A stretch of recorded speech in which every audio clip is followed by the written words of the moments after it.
If we're going to make podcasting better, we need to take that message to the masses. And guess what? You're the perfect person to do that, working podcaster. Here's how.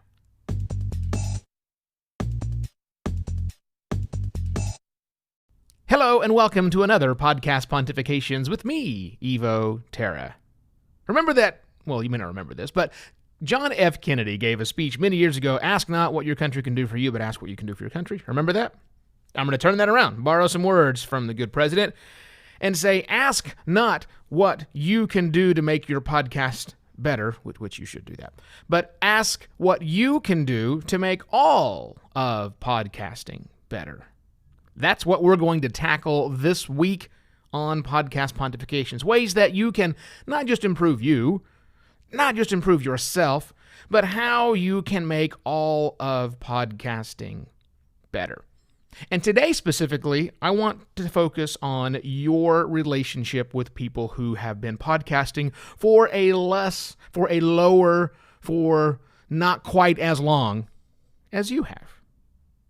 Because one of the things that we do in podcasting, that we do in anything that we get good at, this new skill that we acquire, is we want to go teach others to use that skill. We want to go proselytize, if you will, that thing to let others go through and do it. Podcasting is no different, and podcasting is great, and podcasting should be done that way.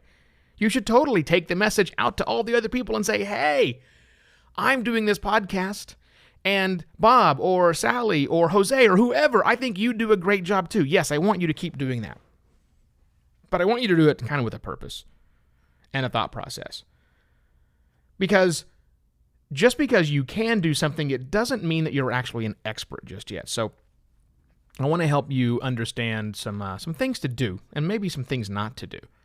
So let's talk about what you should do in your job as a guide, as a mentor, whatever you want to call it, to people who have less podcasting experience than you do. Number one, be a good guide. Just be a good steward. Be there to answer questions.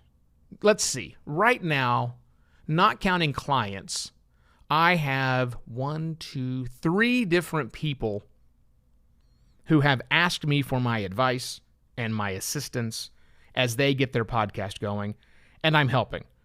Now, yes, I do this professionally for lots of different clients, but these are people that I've met in the community who, for whatever reason, have taken a liking to me, and I've taken a liking to them, and I'm helping. You can totally do that. In fact, you totally should do that.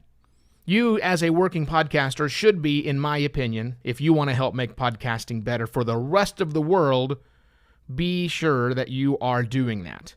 You are becoming a mentor and a guide for as many shows as you possibly want. That's the good news. Yes, in fact, we do want you doing that. However, there are 2 things I want you to watch out for. 2 cautionary tales that I don't want you to fall into this trap. The trap number 1 I mentioned earlier is assuming that just because you know how to do something, it makes you an expert. I don't have to tell you the number of people out there who've done something for a few months. Maybe they've read a book, and suddenly they want to start charging people for the knowledge that they have acquired. That's a problem. Because while they may have acquired knowledge in one specific thing, they may not be quite ready to go out into the great wide world and start espousing their expertise. But on the other side of that, just because someone has been podcasting for 15 years, it doesn't make them an expert at podcasting. I covered that last week in the show. Why you don't want to do that now, if in fact you've been podcasting for 15 years and you've only been making your podcast, you've been doing one thing really well for 15 years, that doesn't mean you have any expertise in podcasting outside of that. If you've been rocking it with a monologue show for 15 years, that's 15 minutes long, you've been doing it every week almost without fail. Someone comes to you and says, hey, I'm thinking of starting a fiction podcast. What microphone should I buy? You are of no help to them. Your opinions have zero value. There's so much more in podcasting than that one thing you have done for 10 years or 15 years. And unless you've done a lot of different things, it's hard for you to be an expert at all of those things. So you may not be an expert. You may think you're an expert, but you probably aren't yet an expert. So don't offer your expertise. You're offering your advice. I hate to say, stay in your lane, bro, but stay in your lane. If there's one thing that you know and you have good opinions about that, go for it. But everybody podcasts for a different reason. Everyone's got different goals and objectives. Everyone has a different vision that they want. You may not be able to answer all of those. So the cautionary tale is don't pretend to be an expert in things you are not. It's okay to say, I don't know. I don't know is a fantastic answer no matter what Mr. Hand says. You should say quite often, I say quite often, I don't know. That's pitfall number 1. Pitfall number 2. When you offer to help people, you have an obligation, in my view, to be honest. To be painfully sometimes and brutally sometimes honest with that person. Listen, the people are coming to you for advice on podcasting. Give them advice on making podcasting better. If your only goal is to get someone to make a podcast, okay, then you probably haven't been listening to my show very long, because that's not enough. It's not hard to make a podcast. It's very hard to make podcasting better, to make a better podcast. And that's the whole goal. That's why we listen to this show, right? To make podcasting better. So with the idea of making podcasting better, when you're working with that junior person, someone who's not been doing it as long as you have to be honest with them. If their show sounds like garbage, you have to tell them. And that's hard to do. But maybe it's not all bad news. That's my job, to walk in and just start knocking things around. Maybe you're nicer than that. But give honest feedback. If they're setting the microphone in the middle of the room and talking with 4 people around it and are coming to you with for marketing advice, tell them. They probably should improve their audio quality before they go down the road of marketing, even if you aren't expert in marketing. You have to be honest with everyone. You got to tell them that there are 74 other shows just like theirs, and they need to make it special. Your job isn't to praise.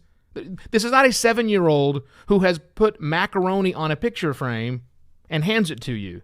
That 7-year-old deserves your praise. Wow, that's beautiful. I'll put it on my desk. That's fine. That's a 7-year-old. And I suppose if a 7-year-old is podcasting, then you should do the same thing. But if they're not 7, and they come to you because they want to make a better show, you have to be honest. So yes, by all means, be a guide, be a mentor, but 2 things. 1, make sure you're not presuming that you're an expert in all things podcasting. Stick to the things that you know, and don't be afraid to say, I don't know. And number 2, be honest. Be honest when someone asks your opinion or really says they want to make podcasting better. It is incumbent upon you to be honest to that person. Now, I'm going to keep talking about this concept of making overall podcasting better for the rest of the week, what you can do, how we can enlist you in the movement of making podcasting better by advancing podcasting. So 3 more topics, but today I want you to take this to heart. And if you need some help doing this for your business and you need a pro in your back pocket and you think, hey, this guy says a lot about podcasting and maybe he can help me. Maybe I can. Get in touch. evo@podcastlaunch.pro. Go to podcastlaunch.pro to see a list of the services I offer my clients. And I shall be back tomorrow with yet another podcast pontifications. Cheers.